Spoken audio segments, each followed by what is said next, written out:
There are 7 things that make up mental collectedness. So there are 7 things that are required for mental collectedness, Samādhi. And what 7? Wise understanding, wise attitude, wise speech, wise action, wise living, wise practice, and wise presence of mind. Tranquility of mind or unity of mind composed of these 7 supports is called wise mental collectedness of the awakened ones, with its causes and conditions. The Buddha is pretty clearly saying here that the Eightfold Path is the way to Samādhi. It doesn't say anything about focusing or concentrating on anything. It's actually developing very joyful and skillful, wholesome states of mind, gets the mind to Samādhi. But this is not just any Samādhi, this is Samma Samādhi. So wise collectedness, wise Samādhi.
And so we've been covering a few basics.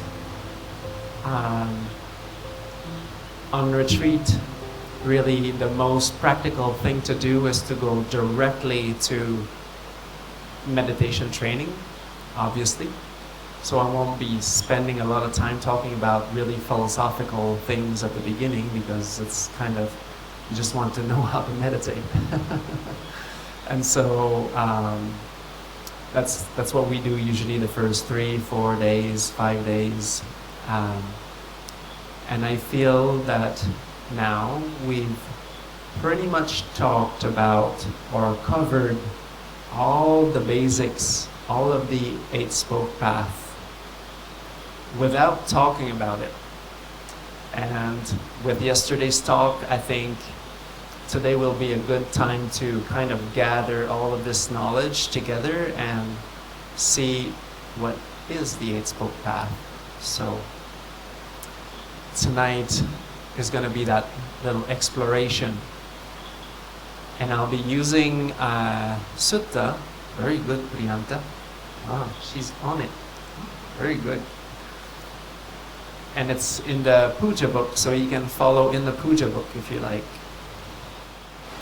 It's called The Explanation of the Path, and it's at page 114. And the Eightfold Path is one of the things that, from a few suttas that I read and how I was told to meditate, that is one of the main things I just couldn't understand. When I said, I couldn't understand why the Buddha, what the Buddha was saying in the original text. Well, the 8-spoke path was one of these things where, I didn't understand how focusing on my nostril tips was actually, was actually practicing the Eightfold Path. Because, well, it's not mentioned in there, for sure, or like scanning my body, or like, I just couldn't, not that it's like particularly unwholesome, but I didn't understand, like, what's the place of that practice in the Eightfold Path. And with that as a beginning, then we'll be going through it, and then I'll be explaining where everything is, which is kind of a talk that I wish I had when I started. And a lot of my journey, like looking for an answer and finding Bhante Ramsey, he explained it in a way that it made a lot more sense to me. Maybe not completely how I would understand it, but definitely very close. And what I'm giving you tonight is kind of what I've accumulated throughout the years about how I understand this and how it correlates with our practice. One of the most interesting teachings that goes really unnoticed a lot, or it seems so, is this very, very short teaching from the Buddha. And this is Samādhi Parikkhāra, so the requisites of Samādhi. And he says, monks, there are 7 things that make up mental collectedness. So there are 7 things that are required for mental collectedness, Samādhi. And just so you know, Samādhi is usually what is translated as concentration in English. But in our lineage and way of understanding, concentration is not a word that we use because we're basically doing the opposite. So there are these 7 things that are required for mental collectedness, Samādhi. And what 7? Wise understanding, wise attitude or intention, wise speech, wise action, wise living, wise practice, and wise presence of mind. Monks, tranquility of mind or unity of mind composed of these 7 supports is called wise mental collectedness of the awakened ones, with its causes and conditions. So when I was reading this, I just didn't understand, because I was told that Samādhi is concentration, and concentration is basically looking at your nostril tips. And well, the Buddha is pretty clearly saying here that the Eightfold Path is the way to Samādhi. Like the sequence that we read every morning, that's another place where, you know, the Buddha clearly says the happy mind becomes collected. Doesn't say anything about focusing or concentrating on anything. It's actually developing very joyful and skillful, wholesome states of mind actually gets the mind to Samādhi. But this is not just any Samādhi, this is Samma Samādhi. So wise collectedness, wise Samādhi. And so first, to get you kind of all oriented, what I am reading to you every night are suttas from my own translations. So that's why I have this here. They're not printed anywhere, they're just basically digital, because I just didn't translate enough to to print them all. But and my own translations I use slightly different words because in my own path and practice, I found that the words that are used in the classical translations don't really fit very well with our practice. They come from, very often, texts that are called the commentaries. So with the years, a lot of things have been said about the Buddha's teaching, even early on, and these sayings from various people have been gathered together and compiled into what we call the commentaries. And the commentaries now have become fused with the Buddha's words. It's almost considered as the same thing. But they're not the word of the Buddha, they're the word of other people interpreting what the Buddha said. And these commentaries are pretty much responsible for how we understand the Buddha's teaching nowadays. And there's a few of us that saw quite a few discrepancies between what the Buddha would say and then what later comments about it would say. And it seemed that when you read the original text, the Buddha's is quite simple, it's quite straightforward, it's quite easy to understand. And then when you go towards the various interpretations that have developed around it, it seems like it's getting further and further and further and making it a little bit complicated for no real apparent reason. And so part of my journey was to try to really kind of understand, okay, so first of all, okay, this is actually from a commentary, that kind of advice or that teaching. So it's not really from the Buddha, and to start to really go back to the suttas all the time, to the original text. Then these things got clearer, and starting to practice. My teacher was very big on returning back to the original text all the time. So this is another place which is really interesting and on which I base myself to call this practice natural samadhi, because it's a whole living system, it's an ecosystem. The Eightfold Path is actually a whole ecosystem that we have to work with. And when we understand it properly and work with it properly, then what arises as a fruit is mental unity, mental collectedness. But it is Samma Samadhi, wise collectedness. And so it arises through blamelessness, through virtue, through goodness, and through really wholesome states. And so I invite you to grab a pen. And I'll just give you the classical terms, and you can pen it down right next to my own terms, so you're kind of oriented in that sense. So on page 115, you have wise understanding. This is usually right view. Right view, Samādhi. Then the next one is wise attitude. This is usually right intention. Then you have wise speech. This is usually right speech. Wise behavior is usually right action. Wise living is usually right livelihood. Wise practice is usually right effort.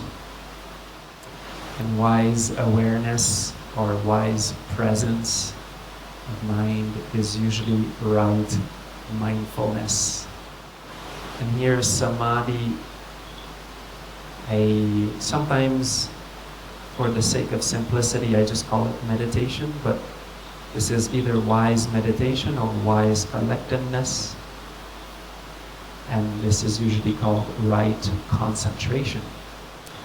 And just from the beginning, here we already see the influence of the commentaries to call it concentration,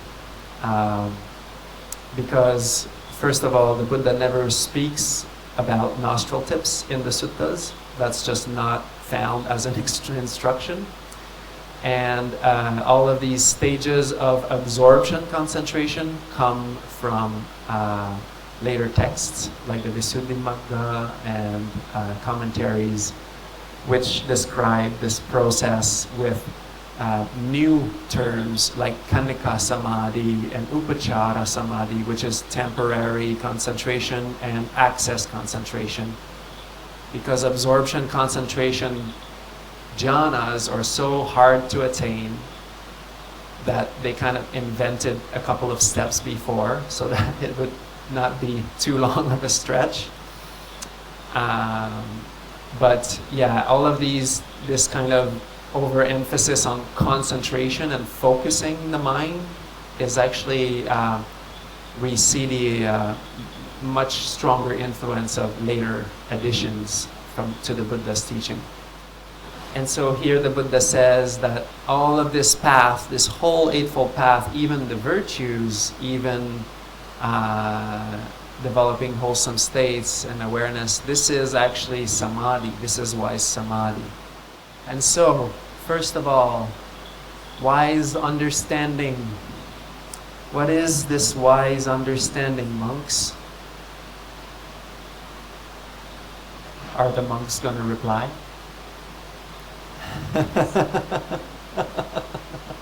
The temporary monks and nuns, the retreat monastics. So far for interaction tonight.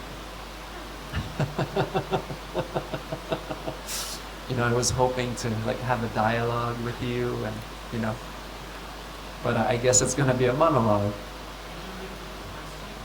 Oh, repeat the question. Yes. What is this wise understanding, monks? Right view. What is this right view, wise understanding? I mean, you can try to think about it, or you can just read what it is. Yes, David, the brave one. My own answer would have been seeing through illusion, I guess, something like that. But I'm just going to stick to what the Buddha says and say knowing what is tension, knowing the cause of tension, knowing the release from tension, and knowing the way to release the tension.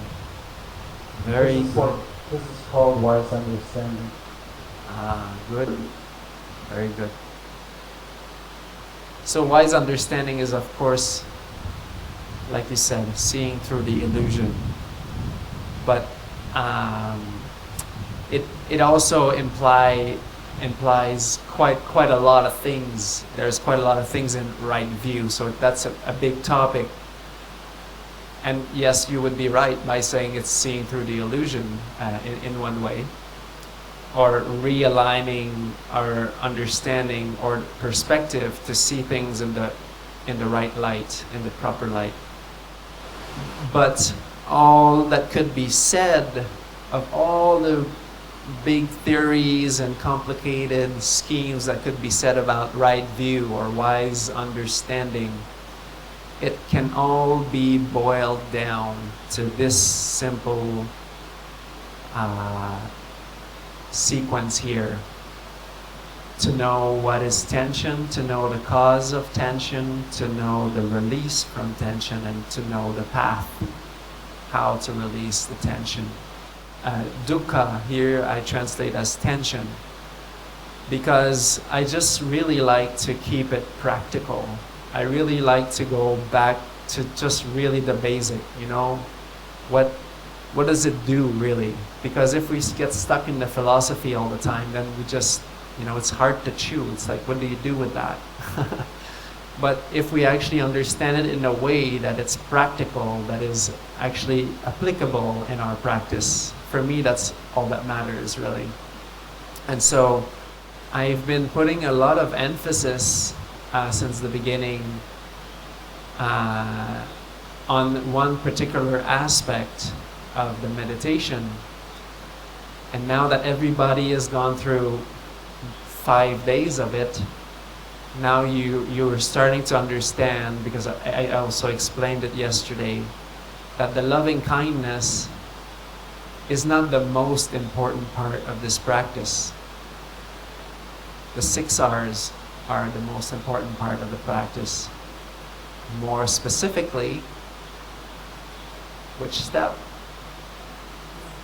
The relaxed step. Yeah. Because that's the relaxed step that's going to bring you all the way. The vehicle will change, loving kindness will change, even though it's really wholesome and it's beautiful and there's nothing wrong with loving kindness, but it's just a little heavy. And so as the mind becomes more mature and steady and peaceful and calm, then actually we go beyond loving kindness. And the relaxed step is related to tension. Yes, yes. And so basically when I ask everybody, so do you actually see the tension in your mind when there is a distraction arising? I am basically asking about the first two Noble Truths. Do you see the tension? Do you know what it is? Do you feel it?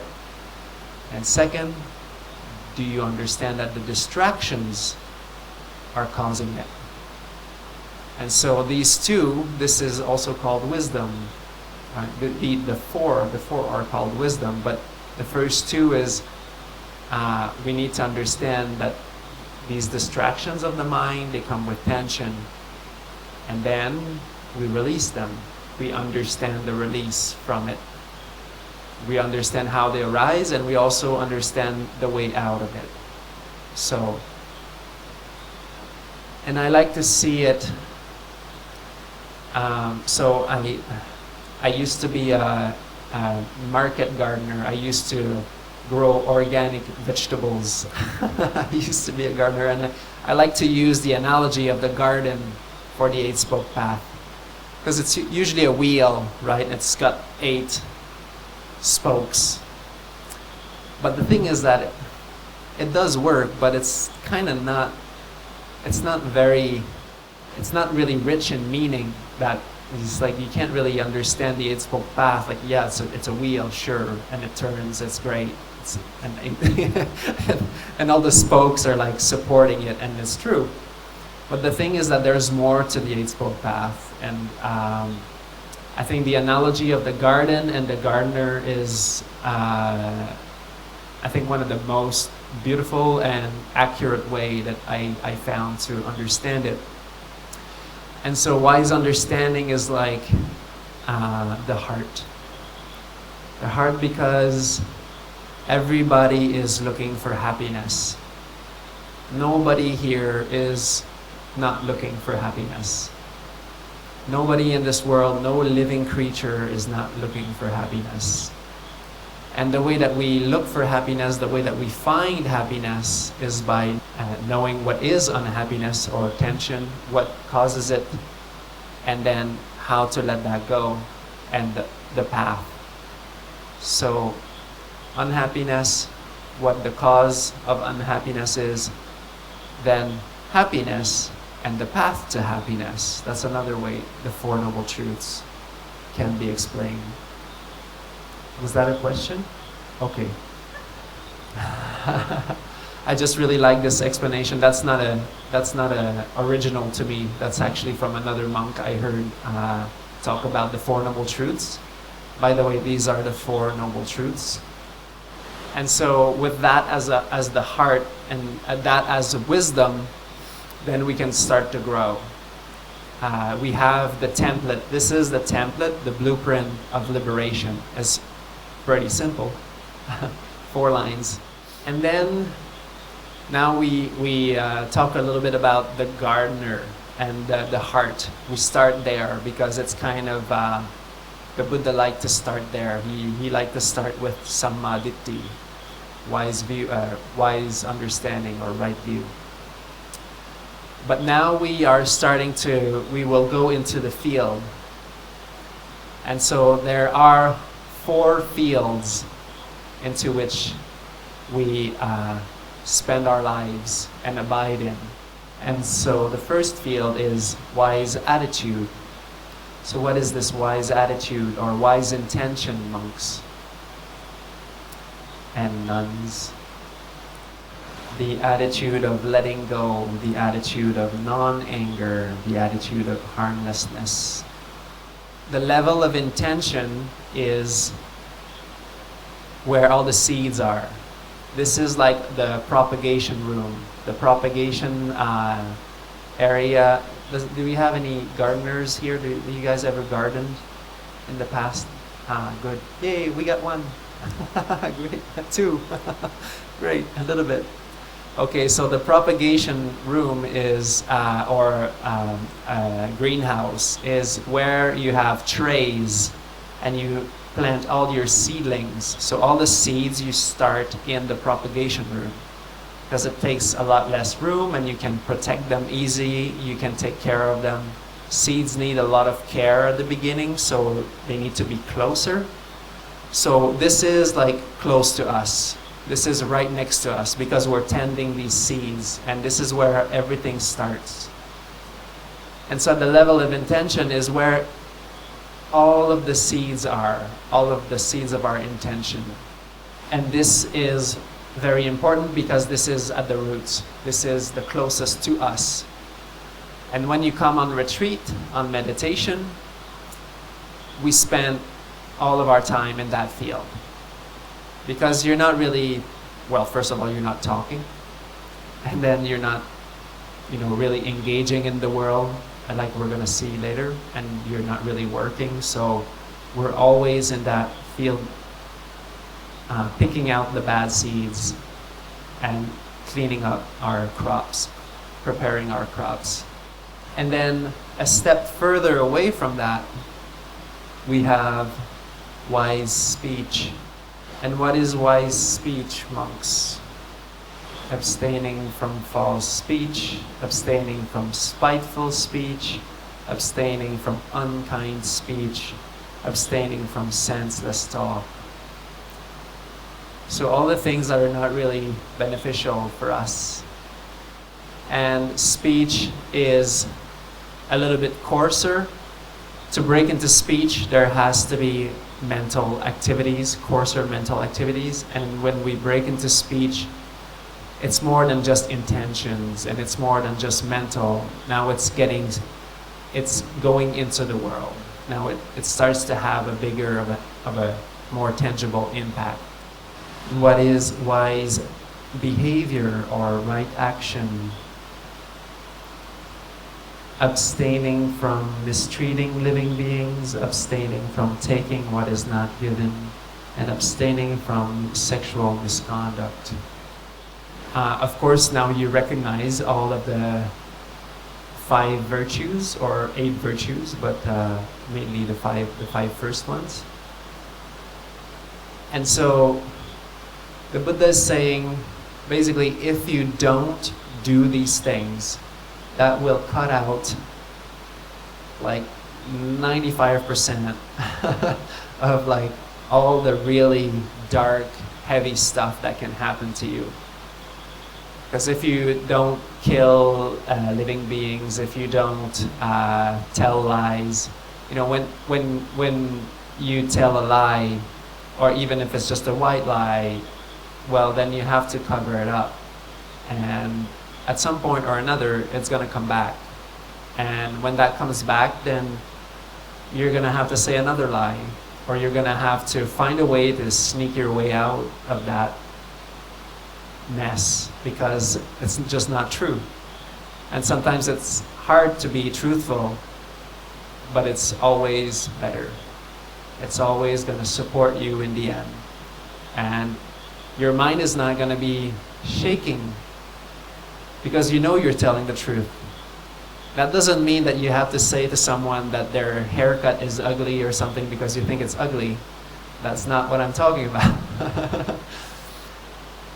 What I'm saying is when there is time for you to speak the truth and it's not hurtful and it's skillful, then you have to say it. And of course, it's even better if you say it in a skillful way, in a way that is not hurtful.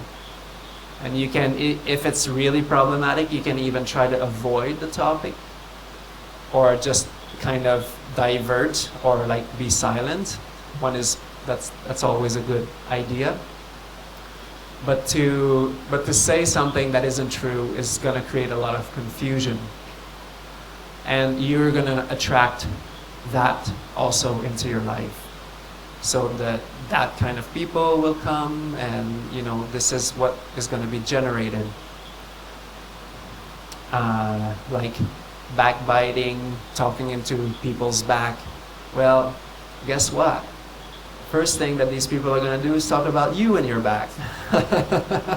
So, and actually the first thing that you can know about people that speak in other people's back is that, well, these people are probably talking about everybody in their back. So, so actually when you see that somebody is restrained in that sense, that there's a feeling of like, maybe I just shouldn't do that. It's actually really comforting, and really it feels safe. It feels actually comfortable to be with that person, because you can know that whatever you're saying is in good hands and with good intentions. And so all of these things will help really stabilize your mind. The Buddha called this the blameless bliss of virtue. And so, like he would say, like a king is who is protected from all four directions in his kingdom, isn't afraid of whatever invasion there could be, because he's well protected. Well, it's the same thing for someone who holds good virtue. We become protected by our virtue. There's no remorse that can come up. There's nothing that can really come and really heavily shake our minds. But this, we have to sow the seeds. We have to nurture that garden. It's not it doesn't happen in one day. And the longer we hold these virtues, the longer we do good, the longer we spend sowing these seeds around us, with time, the mind just really becomes, there's nothing that you could find your fault with yourself. And a mind like that is just really easy for it to go into Samādhi, to go into freedom, liberation, upliftment. And wise living, or right livelihood. What is wise living? This is, monks, a follower of the Awakened One abandons unwise modes of living and shapes a life by wise modes of living. Clear as mud. And that touches upon David's question from the other day a little bit. There are professions that are more wholesome than others, and especially professions in which you can uphold the virtues. Professions that won't ask you to lie, for example. That's why we say that trades is particularly difficult for Dhamma people. It's like Goenka. Goenka talks about the crooked neck, the merchants, or like the people who are trying to make money from goods, basically, because that's just the way it is. The goal is to make money from just nothing. So it's like the opposite. But he says that there is a way. There is the need for that middle person. Of course there is kind of a need for that. But the thing is that it gets really overdone, and then you have to be competitive, and then you have to fall into that whole market thing. And so it's really hard for that kind of job. But at the same time, there's ways that it can be done. But really, that's not really that bad. Really, in fact, we're talking about not dealing with like weapons, poisons, human trafficking, that kind of stuff. Is like the Buddha's saying, like, just don't get your hands in there. That'll just be better for you. And so whatever is most wholesome that you can find as a profession, then that's great. There's not a problem, and especially if it pertains to helping others. And so that's why it's really helpful, especially in the lay life. You have to make a living and all this, and it's of course you have to, and there's nothing really wrong with that. And if you can basically find a way to be the most in line as you can, as you possibly can, it doesn't have to be perfect, then at least you know that this will all come back to you. This will nourish you, because if you have a job that is actually helping others and you're actually able to live on that profession, you know, it's going to uplift your mind a lot, and meditation is going to be really easy. And so these professions that go towards helping, or most definitely some of the best you could find out there, and that can be in all kinds of ways.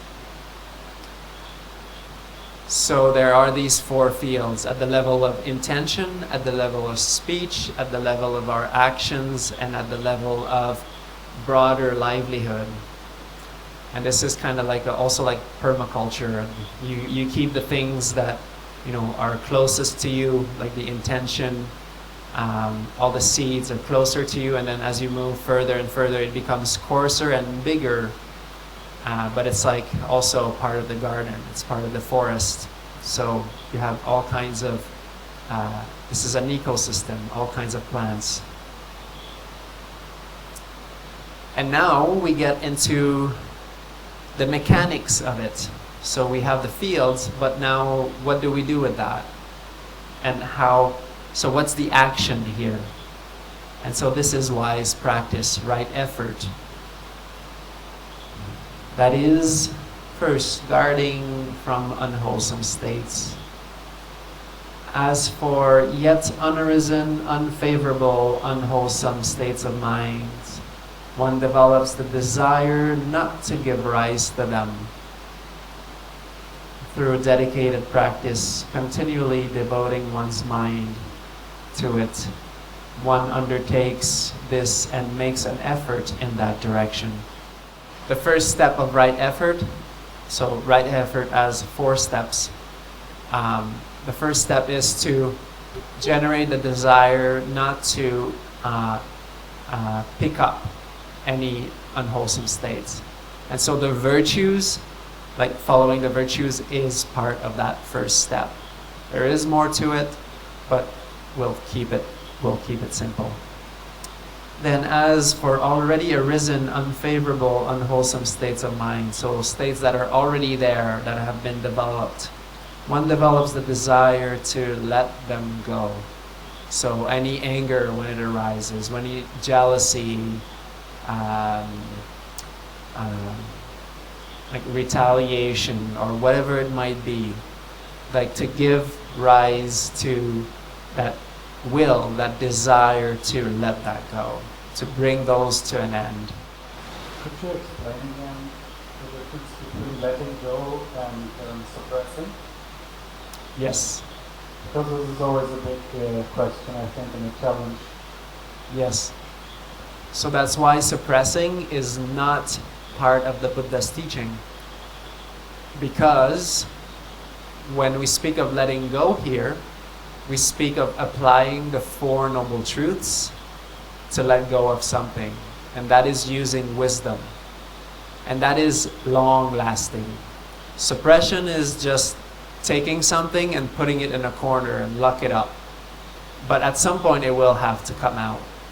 And this is when we have to do a lot of forgiveness, for example. And there's just no way that we can practice this without being completely open. This is not something we can hide. This is not something that we can focus on something and then suppressing the hindrances for that time. That's how my teacher would explain it. When you actually do one-pointed concentrations, your concentration becomes very strong, and then it suppresses your problems. It suppresses your hindrances. But when the strength of the concentration goes away, then all of your problems come back. So they're not actually dealt with.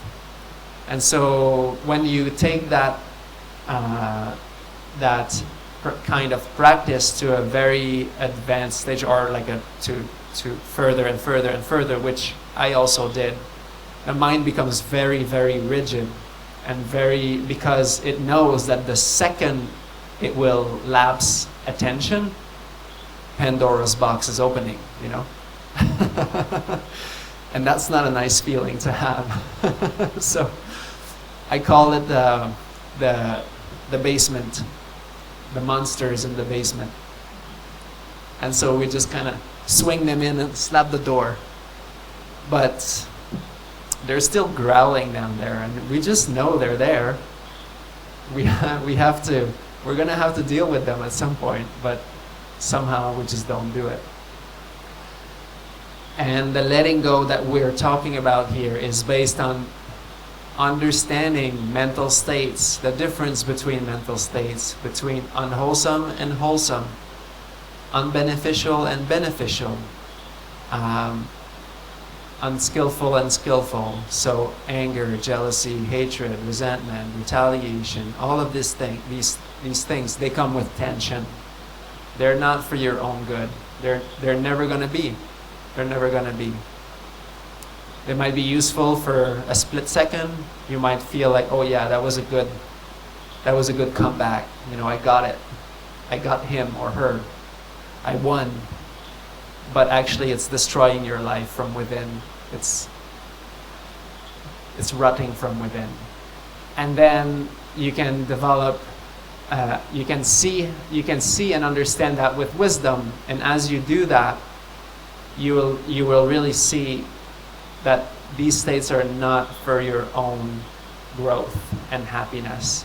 And letting them go is the way to deal with them.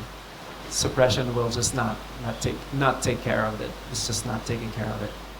And the things that we have suppressed for years, now, because we come on retreat and the mind calms down, and this is fairly unusual for the mind, because usually we're busy, we're active, we don't really see to that depth. Well, these things that we have suppressed and kept locked down, now they're starting to be more apparent. And sometimes people will kind of have a mini freak out, because it's like, oh, what's going on? Like, I'm on retreat and it's all happening and I'm just like going nuts or something. Not nuts, but all of these things are coming up, but it's just really normal. And that's because we've suppressed them in the past, and now they just want our love. They just want to be forgiven. They want to be let go. They want to be seen. It's that part of us that wants to be healed. These different characters we keep within ourselves. And as they come up, we learn to let them go and to transmute that into love, compassion, and forgiveness. And so that brings us to the next one. Bringing up wholesome states. As for yet unarisen wholesome states of mind, one develops the desire to give rise to them through dedicated practice, continually devoting one's mind to it. One undertakes this and makes an effort in that direction. Now the Buddha is saying the third step is to bring up wholesome states. And this is where we have the metta practice, the loving kindness practice, the Brahma Viharas, the smile, the 7 supports of awakening, which we recite every morning. The gladness, the joy, the tranquility, the collectedness. All of these wholesome states, we cultivate them, we bring them up. If they weren't there before, we just have to do it. We just bring them up, start cultivating these wholesome states. And so the unwholesome states is like all the weeds in our garden. We have to kind of take them out, pluck them out. They're taking the life out of the garden. They're taking the solar space. And then the wholesome states is the food crops, the plants that are beneficial to us, that are actually, we plant them, we care for them, we take care of them, and they also take care of us. And so we bring them up. And then as for yet unarisen, present, wholesome, as for already present wholesome states, one develops the desire to sustain them for their increase, growth, maturation, development through dedicated practice. Continually devoting one's mind to it, one undertakes this and makes an effort in that direction. So it's not enough to bring them up. We have to make a lot of them. Bahulikatta, that's what the Buddha would say. Make much of it. And so keep developing that loving kindness.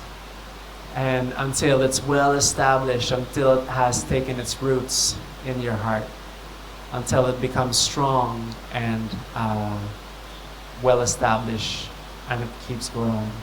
And this is where it starts, and then you can bring that into your whole life, into your speech, into your actions, into your profession, your livelihood. So this is like the legs and the arms of the path. Whatever we do, this is it. This is the action of the path. This is the verb of the sentence. So this is what we do. This is the gardener. And what is wise awareness? That is, monks, one meditates, resting one's awareness on the body, knowing it as only body, intent fully conscious and present, letting go of tensions and distractions. Resting one's awareness on sensations, knowing them as only sensations, intent fully present or fully conscious and present, letting go of tensions and distractions, not my sensations or this particular kind of sensation is only just sensations, not necessarily mine. It's just happening. Resting one's awareness on mind, knowing it as only mind, not my mind, just mind.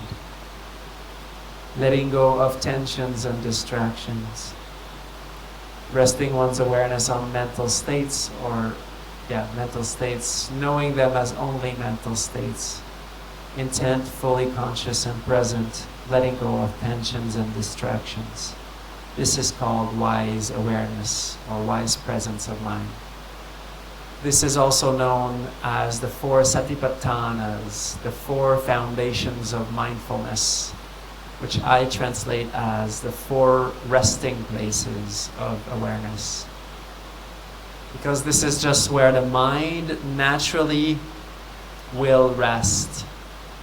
It will rest upon these things, and this means it will not judge, it will not make an opinion, it will not have a story about whatever sensation is arising, whatever the body is looking like or doing, whatever the mind is coming up with, whatever mental states there are. It's just the way it is. Seeing things for just the way it is. And so when you see a restless mind in your meditation, when you experience a lot of distractions, it's just the way it is. If you get angry at it, it's not going to make it better. If you start wishing for something else, it's going to just create more distractions. And Bhante would say, this is the truth. And if you try to fight with the truth, then you're going to create a lot of problems for yourself. But if you just see things for the way they are, then you won't be adding up to your problems. And wise awareness is like the vision, the clarity of seeing. When we see things clearly, we're not actually tainted by the lens of our opinions and conditions. We're just seeing things for what they are. And so, wise awareness is not really what we do. It's just the way that we see things. What we do is right effort, wise practice. What we do is bring up wholesome states, let go of unwholesome ones. Bring up loving kindness, use the 6 R's. That is right effort. That is the meditation.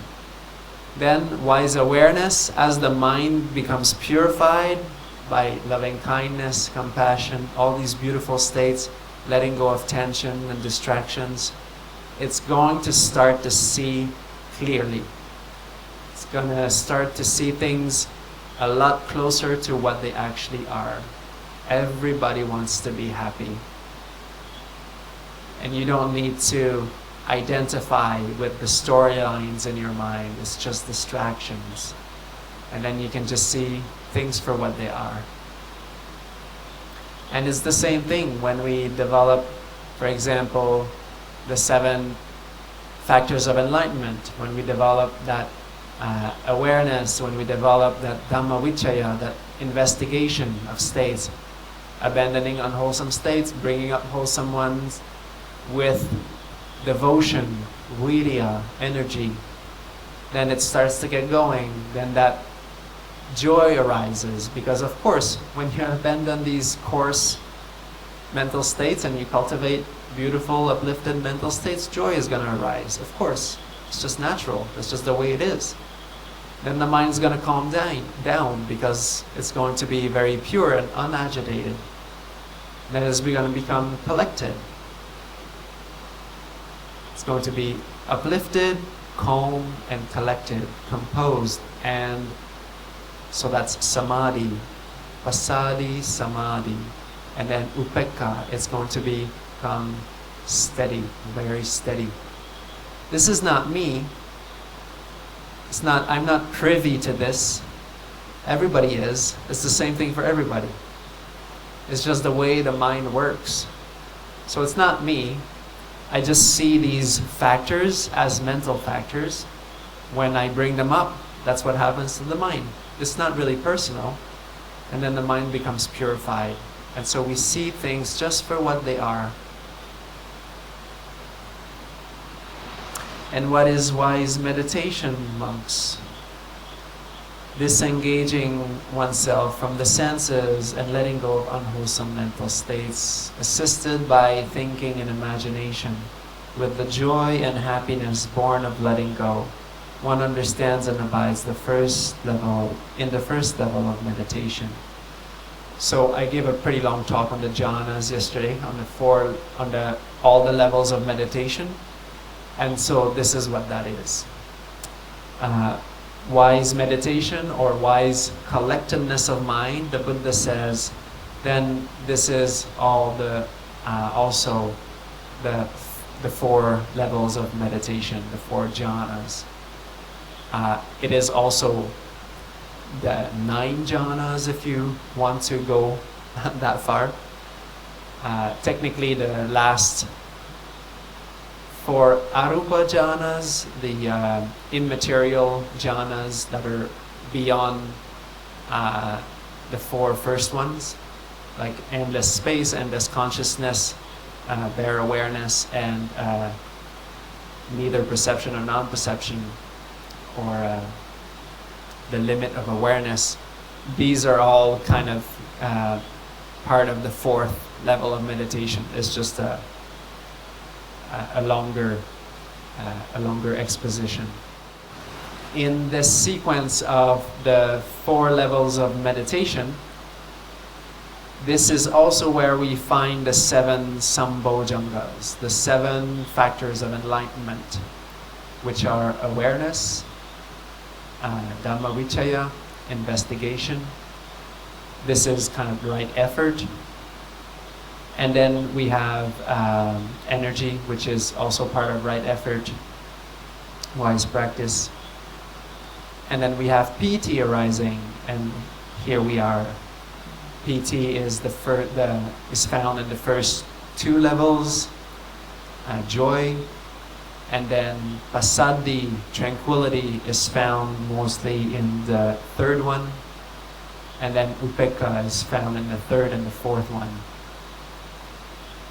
So just to let you know, this is also where we find them. The Buddha doesn't say it, but it's there. That's how it works. So tonight is just like a general Buddhist orientation. Where to find all of these things and where they are located in the Eightfold Path. For me, it took me a while to find them and be like, oh, okay, so they're all there. But the Buddha doesn't really say it like that, but they're all there, and it's all working. And so as we do right effort, which is really the most important, that is the action. You don't have to worry too much about the rest.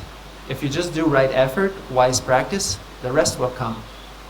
Wise awareness is gonna spring naturally because the mind will become purified, uplifted. It will see things properly, the way that they are.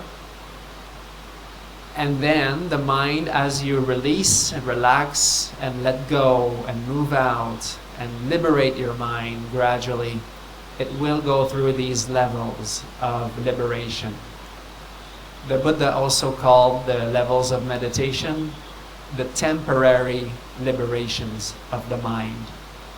So they are not, if we attain them, we're not liberated like forever, but in that moment we are partially liberated from many unwholesome states that we could be experiencing. So they are temporary liberations. And this is how collectedness of mind comes to be. So this is why we take the virtues on this retreat.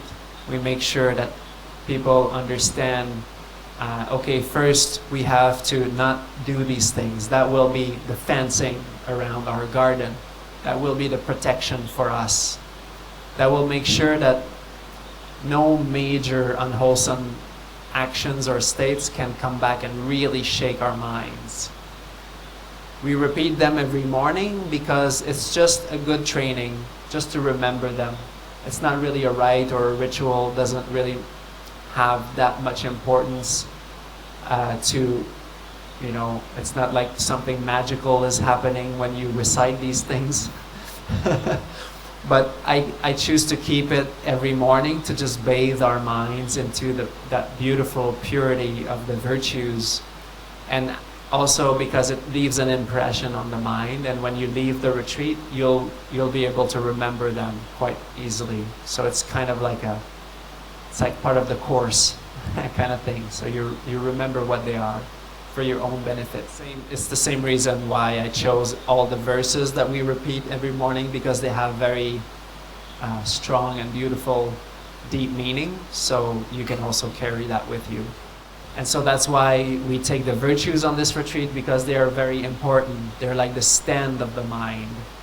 And then once we have that strong stand, we can actually start the work. Because we know that something is not going to come up and smash the whole thing down. If you behave really improperly with someone and then it just comes back, it's just going to really shake up your mind.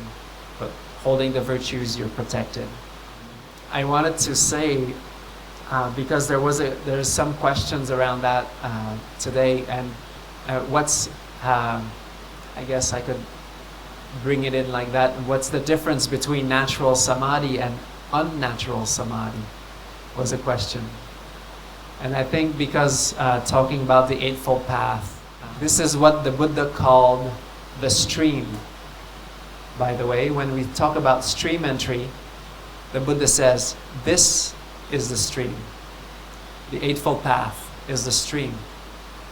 And so when we speak of entering the stream, we speak of somebody that enters the Eightfold Path, that takes it in, and that really basically follow the virtues. I think I will be maybe giving a talk on stream entry later this retreat, because it's a topic of interest nowadays and it's good to know. But the 4 factors of stream entry are unwavering confidence in the Buddha, the Dhamma, the Sangha, and the virtues. And somebody who is considered a stream enterer is somebody that has these 4 qualities. And the virtues is because they just know that if they break one of these virtues, it's not good. It's not good for their minds. Like they wouldn't be able to actually do it. And if they do it, it's not purposefully. So, because the mind has gotten so deep into the Dhamma at that point that it's just obvious that this would create so much disturbances in the mind. And the thing is that this 8-spoked path, it comes from you. It's generated from within, and I will be ending on this beautiful sutta in a moment. And it doesn't come through an external input. So it takes a lot longer, and it's more difficult because you have to do a lot of work, and it seems like sometimes it's not very big and very apparent right away sometimes. And so it's not easy to always believe that it's gonna go to a much more uplifted kind of mental experience, or and nowadays there's a lot of different routes of exploration, I would say, either through other spiritual traditions or shamanic traditions, and like other like plant medicine or entheogenic substances. I would say that the difference is some very profound experiences can be had in these fields, and they have their value, definitely. And I'm not rejecting people's experience in there yet. It can easily happen that some of these experiences will be too far ahead, or too not embodied, not integrated, not grounded, not rooted. And they are lacking the proper stand, basically the virtues, which is really essential. If you go really high into the mental realms and you're not grounded, it's dangerous. It's really important to not overlook the basics, because we can really get lost in these things also. And the Buddha's teaching is really grounded. It starts from the very bottom, and when you start, sometimes it's not going to be that extravagant. You know, it's not necessarily going to be like you take something and boom, you experience like what it feels like to be God, or like Brahma. You know, well, that's and these experiences, I'm not like, they're beautiful, sure, but the thing is that coming out of it, and it depends also what kind of guidance was received. It can be too fast, too quick, and not grounded, and the integration can be difficult. And so what I'm offering here is a very grounded approach and path. And we need to do a lot of groundwork sometimes, with forgiveness, with just even if it's holding the virtues, because it's just really important. That's the foundation. If we're gonna build anything on top, the foundation needs to be very strong. It needs to be unshakable. And so that's the only thing. And then the higher states that one can experience in meditation, they are also very solidly grounded and anchored. When it's done properly, then whatever is experienced is completely grounded, and it's completely within the capacities of managing for people. So, you know, these things are very potent and powerful, and it can give very profound experiences. But yeah, they're to be treated with the right knowledge, I guess, or the right approach. A few words, because this is getting more and more popular too, and nowadays. So I actually pretty much every retreat I get quite a few people that are interested in these things. And now, on the last note, because this path is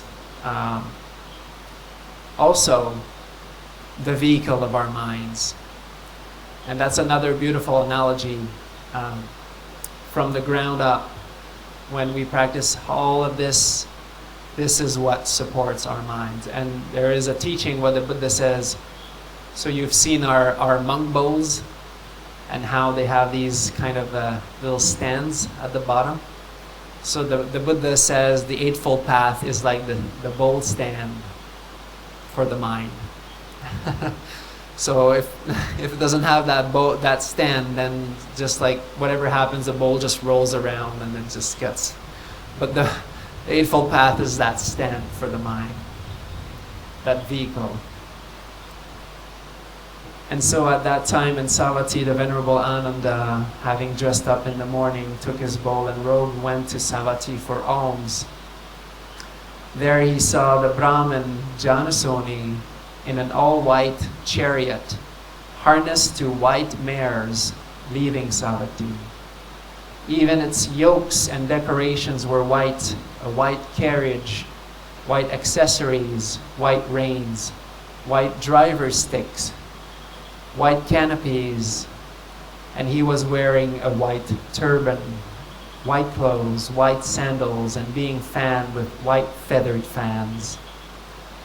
So that's pretty white. Having seen this, he said, "This carriage of yours is divine indeed, good sir. A heavenly sight, a heavenly vehicle." And then Venerable Ānanda, after his alms round, went back to the awakened one, the Buddha, and said what had happened in Savatthi, and says, "Bhante, would there be a way to compare this Dhamma practice to a divine vehicle?" It is possible, Ānanda. This is an expression for the eight-spoke path of the awakened ones, Ānanda. The divine vehicle, the vehicle of Dhamma, the unsurpassed victory in battle. Wise understanding, Ānanda, wise intention, wise speech, wise behavior, wise living, wise practice, wise awareness, wise collectedness, Ānanda, when developed and practiced continually, has the elimination of discontent, the elimination of anger, the elimination of delusion as its final destination. In this way, it should be known that this is an expression for the eight-spoke path, the divine vehicle, the vehicle of Dhamma, the unsurpassed victory in battle. Both qualities of faith and discernment always yoked evenly together, with conscientiousness as the pole, mind as the rope, awareness as its careful driver. The complete body of virtue is the carriage, jhana its axle, inspiration the wheels, steadiness of mind is the even alignment. The whole is covered and draped in contentment. Goodwill and harmlessness, letting go as a third, are its weaponry. Forgiveness is the armor and protection, headed to freedom from slavery. This divine vehicle, unsurpassed, arises from within oneself. With it, the wise leave behind this world, assured of the highest victory. So on this, I will not keep you longer. And I hope you enjoy the rest of your evening and take that into your meditation. You've been actually practicing the Eightfold Path since very early on here. You just didn't mention it, didn't really talk about it, but this is what that is. So Wish you a beautiful evening, and then let's share our merits. Page 213. May suffering ones be suffering free, and the fear-struck fearless be. May the grieving shed all grief, and may all beings find relief. May all beings share these merits that we have thus acquired for the acquisition of all kinds of happiness. May beings inhabiting space and earth, devas and nagas of mighty powers, share these merits of ours. May they long protect the Buddha's dispensation. Sadhu, sadhu, sadhu.